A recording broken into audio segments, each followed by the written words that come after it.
तो आज हम आपको बताएंगे मॉडर्न फिजिक्स का एक टॉपिक से रेक्टिफायर। देखिए रेक्टिफायर्स क्या होता है, ये रेक्टिफायर्स है क्या। तो देखिए रेक्टिफायर्स क्या होता है कि एक प्रकार का इलेक्ट्रॉनिक सर्किट्स होता है। हम इसको कभी भी इलेक्ट्रिकल सर्किट्स नहीं कहेंगे, क्योंकि यह जो सर्किट्स जो वर्क करेगा हमेशा डीसी के रूप में वर्क करेगा, कभी भी एसी के रूप में वर्क नहीं करता है। तो इस दुनिया के अंदर जो भी सर्किट्स यदि इलेक्ट्रॉनिक्स के रूप में कोई है तो मतलब है कि कौन न कौन वो डीसी के रूप में कार्य करने वाला है, और जो इलेक्ट्रिकल से तो उसे हमेशा एसी के रूप में आपको कार्य कराना पड़ेगा। अब आप सोचिए कि हमारे घर के अंदर जो होता है वो एसी सप्लायर है, उस एसी को हमें बनाना डीसी। तो जब हम एसी को डीसी बनाएंगे तो किसी न किसी प्रकार से हम अपने सर्किट को डिजाइन करेंगे। तो जब हम किसी भी एसी सिग्नल्स को हम डीसी में कन्वर्ट करना चाहते हैं तो एक प्रकार का हम सर्किट बनाते हैं जिसे हम लोग कहते हैं रेक्टिफायर, जिसे हिंदी में कहा जाता है दृष्ट कार्य। तो देखिए जब हम कभी भी कोई सर्किट्स तैयार की और उस सर्किट्स में हमने एसी सिग्नल को प्रोवाइड किया, मतलब कि एसी सिग्नल दे रहे हैं और इस एसी सिग्नल्स को हमें बनाना है डीसी। और हमेशा याद रखिएगा कि कोई भी एसी सिग्नल जब डीसी में कन्वर्ट होता तो उस एसी को पूरा डीसी में कन्वर्ट नहीं करता, वो हमेशा कुछ न कुछ एसी का अंश उसमें मौजूद रहता। इसीलिए हम लोग लिखते हैं पल्सेटिंग डीसी, उसे हम कभी भी डीसी नहीं लिखते हैं। यहाँ का हरामखोर सब टीचर पढ़ा के चला जाता, एसी को डीसी में कन्वर्ट करते हैं, उसे कहते हैं रेक्टिफायर। साले पूरे कॉन्सेप्ट के साथ तो बच्चे को गलत बता देते हो। वो एसी पूरी तरह डीसी में कन्वर्ट नहीं होता, बल्कि उसके अंदर कुछ न कुछ एसी का अंश मौजूद होता है, इसी कारण उसको हम लोग कहते हैं पल्सेटिंग डीसी।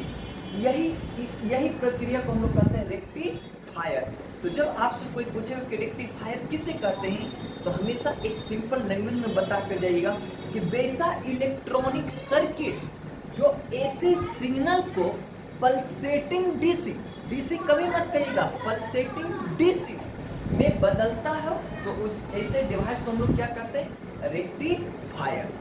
देखिए इस प्राकृतिक में हमेशा रेक्टिफायर हमेशा तीन प्रकार का होते हैं। हम जब सर्किट डिजाइन करते हैं तो तीन रूप में डिजाइन करते हैं। सबसे पहला सर्किट हम डिजाइन करते हैं हाफ वेव के रूप में, तो इसका पूरा नाम होता है हाफ वेव रेक्टिफायर।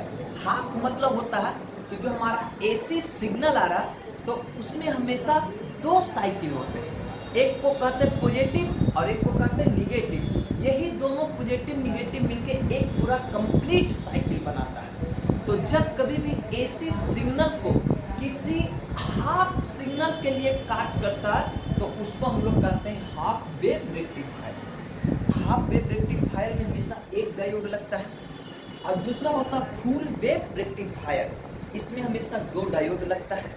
ये पूरे साइकिल के लिए अपने आउटपुट को शो करेगा। ब्रिज वेव रेक्टिफायर, इसमें हमेशा चार डायोड लगता है। और आपको हमने संतुलित व्हीटस्टोन ब्रिज पढ़ा चुके हैं कि वैसे ब्रिज को हम संतुलित व्हीटस्टोन ब्रिज कहते हैं, जो चतुर्भुजा आकार होता है जिसमें हम लोग चार रेसिस्टेंस को जोड़ते हैं, R1, R2, R3, R4। इसमें भी वही है, लेकिन इसमें हम रेसिस्टेंस नहीं जोड़ते, इसमें हम डायोड को जोड़ते हैं, D1, D2, D3, D4। तो हम आपको अगले वीडियो में बताएंगे कि हाफ वेव रेक्टिफायर किसे कहते हैं, इसकी क्या कंस्ट्रक्शन होते हैं और क्या इसका वर्किंग होता है, इसका हमारा आउटपुट सिग्नल किस तरह शो होता है। तो हमेशा याद रखिएगा कि आप जरूर अगले वीडियो को देखेंगे।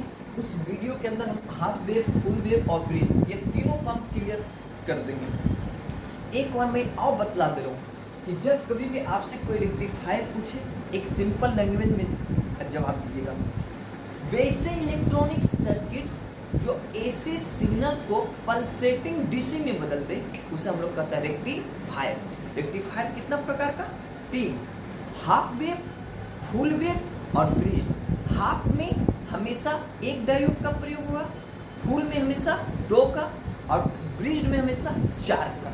तो ठीक है, हम नेक्स्ट वीडियो में मिलते हैं जहाँ पे हम आपको डिस्कशन करेंगे हाफ वेव रेक्टिफायर्स के बारे में।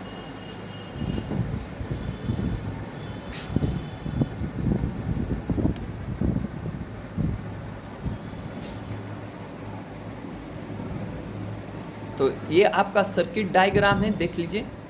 यही सर्किट डायग्राम के आधार पे हम आपको हाफ वेव रेक्टिफायर का वर्किंग और कंस्ट्रक्शन और इनके वेव हम पूरी तरीके से आपको समझाएंगे।